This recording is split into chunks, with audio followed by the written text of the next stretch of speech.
ఈ సృష్టించబోయే ఉత్పాతం దానికి ఇండికేషన్గా వాళ్ళని చూడాలి. వాళ్ళు ఎక్కడ పడితే అక్కడ జగన్మోహన్ రెడ్డి వెంబడి గుంపులుగా వెళ్ళి పొలం గట్ల వెంబడి బైకులు వేసుకొని వచ్చి విధ్వంసం సృష్టిస్తున్నారు. ఎందుకని మీరు వాళ్ళని కస్టడీలోకి తీసుకోవట్లేదు, అరెస్ట్ చేయట్లేదు? ఖచ్చితంగా మీరు వెలబుచ్చినటువంటి మీ అభిప్రాయానికి ఖచ్చితంగా దానికి సంబంధించి ఆ కాలకేయులు మొత్తాన్ని కూడా మీరు ఎవరైతే కాలకేయులు జగన్మోహన్ రెడ్డి గారు వెంట తిరుగుతున్నారో ఆ మొత్తాన్ని కూడా లోపలేసే సమయం వచ్చినప్పుడు ఖచ్చితంగా వేసి చూపిస్తాం. మీరు ఎవరు తొందరపడాల్సిన పని లేదు, తొందరపడాల్సిన పని లేదు. ఖచ్చితంగా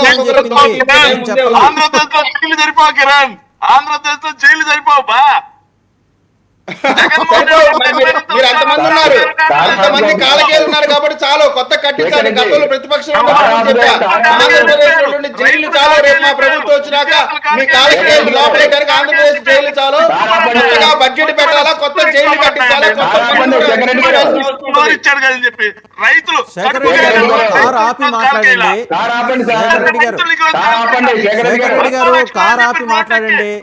చేసుకున్న రైతులు మీ కాలకేయులా? శేఖర్ రెడ్డి గారు, విద్యార్థులు మీ కాలకేయులా? మీరు కారు ఆపి మాట్లాడండి. ఒక్క 2 నిమిషాలు. శేఖర్ రెడ్డి గారు, మీరు కారు ఆపి మాట్లాడండి. కారు ఆపి మాట్లాడండి, కొంచెం డిస్టర్బెన్స్ వస్తుంది. ఎక్కుపడాలి. మీరు రాజకీయ పార్టీయా? రాజకీయ పార్టీ అర్థం చేసుకుంటా ఉన్నారు. అందుకే కదా మీరు రాజకీయ పార్టీగా పనికిరాదు, ప్రతిపక్ష పార్టీగా కూడా పనికిరాదు అని చెప్పి ఓడగొట్టి మూల కూర్చోబెట్టింది. ఊరకు కాదు కదా, మీరు రాజకీయ పార్టీ కాదు. మీరు కాలకేయుల సైన్యం. చక్కగా మీ సైన్యం గురించి పేరు మీరే పెట్టుకున్నారు. మీరు ఖచ్చితంగా కాలకేయుల సైన్యమే. సిగ్గు లేకుండా మాట్లాడుతున్నారు మళ్ళీ.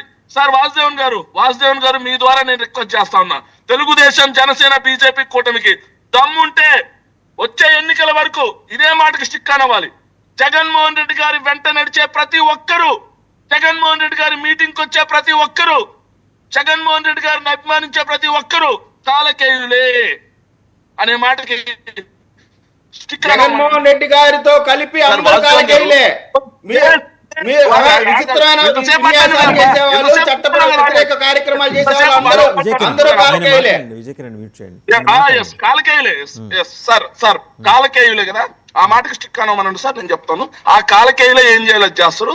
కాలకేయులు అంటే ఎవరంటే సార్ 18,000 ఆగండి సార్, ఆగండి. మీరు మాట్లాడగారు రవికిరణ్ గారు.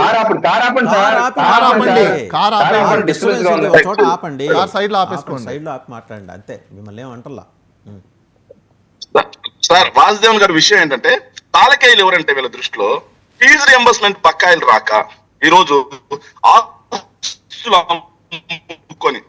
ఆస్తులు తాకట్టు పెట్టుకొని కాలేజీల్లో కట్టుకుంటున్నారు చూడు సార్, వాళ్ళందరూ వీళ్ళ దృష్టిలో కాలకేయులు సార్.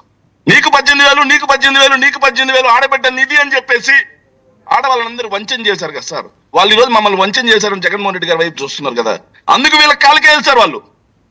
సార్ నిరుద్యోగ భృతి అన్నారు, 20 లక్షల ఉద్యోగాలు అన్నారు సార్. యువతకి పొడిచారు సార్ చంద్రబాబు, ఏదైతే ఎన్టీఆర్ గారికి పొడిచినట్టు మళ్ళీ నిరుద్యోగం కూడా పొడిచారు సార్. వాళ్ళు జగన్మోహన్ రెడ్డి వైపు చూస్తున్నారు కదా సార్ ఈరోజు, అందుకు కాలకేయులు సార్. ఏమండి శేఖర్ రెడ్డి గారు, ఒక్క నిమిషం. మీరు ఎన్ని జస్టిఫికేషన్స్ ఇచ్చినా ఆయన వెంబడి అల్లరి మోకలు తిరుగుతున్నాయి. ఇది ప్రభుత్వం నిర్ధారించింది, ఆ లిస్టు కూడా ప్రభుత్వం దగ్గర ఉంది. అండ్ రెండోది, వచ్చే నెలలోనో లేకపోతే ఈ నెలాఖరు లోపల జగన్మోహన్ రెడ్డి గారు మళ్ళీ చిత్తూరు జిల్లా మామిడి రైతుల పరామర్శకు వెళ్తారట. సో అప్పుడు కూడా అంటే ఈ మొబిలైజేషన్ కోసం 2-3 వారాలు టైం తీసుకుంటున్నారు. అందరూ ఒకేసారి రాలేరు కదా, అందుకని 2-3 వారాలు టైం తీసుకుంటున్నారు. వివిధ ప్రాంతాల నుంచి రావాలి కదా. సో ఎందుకంటే ఆ ప్రైవేట్ ఆర్మీ ఏర్పాటు చేసుకోవాల్సిన అవసరం మీకు ఎందుకు వచ్చిందండి? సార్ వాళ్ళు అధికారంలో ఉన్నారా, ప్రతిపక్షంలో ఉన్నారా? కూటమి అనే వాళ్ళు అధికారంలో ఉన్నారా, ప్రతిపక్షంలో ఉన్నారా? వాళ్ళ సంగతి వదిలేయండి, మిమ్మల్ని అడుగుతున్నా. ప్రైవేట్ ఆర్మీ డైరెక్ట్ అడుగుతున్నాను సార్, వాళ్ళు అధికారంలో ఉన్నారా, ప్రతిపక్షంలో ఉన్నారా? వాళ్ళు అధికారంలో ఉన్నారు. అధికారంలో ఉంటే వాళ్ళ అసాంఘిక శక్తులే అయితే, తీవ్రవాదులే అయితే, ఐసిస్ సభ్యులే అయితే విచారణ చేయమనండి. ఏం గుడ్డిగాడి పళ్ళు నమ్ముతా ఉన్నారా? విచారణ చేయండి.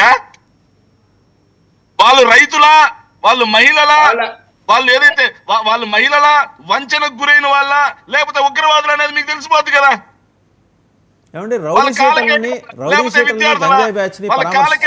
లేకపోతే నిరుద్యోగుల, వాళ్ళ కాలకేయుల, వాళ్ళ కాలకేయుల, లేకపోతే మహిళల. శేఖర్ రెడ్డి గారు రౌడీ షీటల్ని, గంజాయి బ్యాచ్ వాళ్ళని, మహిళల మీద అత్యాచారాలకు తెగబడుతున్న వాళ్ళని పరామర్శించడానికి వెళ్ళటం సిగ్గుచేట అనిపించట్లేదా అని వాళ్ళు అడుగుతారండి మిమ్మల్ని.